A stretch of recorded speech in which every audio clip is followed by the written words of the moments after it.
concept we have is that current educational systems are not fit for the future. There are two reasons. First is economic.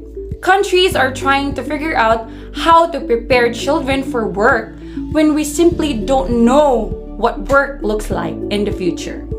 The second one is cultural. Countries are trying to figure out how to pass on their cultural genes while at the same time having to respond to globalization. The second concept we have, the educational system, is rooted in an industrial paradigm. So there are the two major parts. First is cultural context of enlightenment, and the second one is economic context of industrial revolution. So both initially appeared in the 19th century when compulsory public education opened to all and funded by taxes. Concept 3. The twin pillars, economic and intellectual, plague of ADHD. Although this model has been beneficial for some, it generated chaos in the lives of many individuals.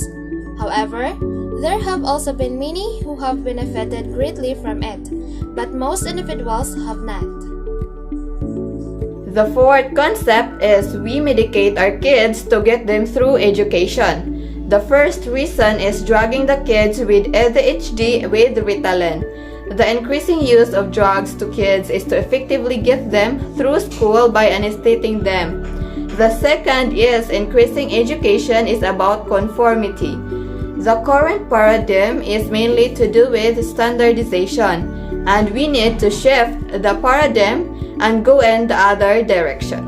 So the next concept is concept 5. The educational kills creativity. So there are two reasons. First is divergent thinking is essential for creativity. Divergent thinking is the ability to see lots of possible ways of interpreting and answering a question. Second is the issue is industrial capitalist mode of education. So the industrial capitalist mode of education is deep in the gene pool of education system.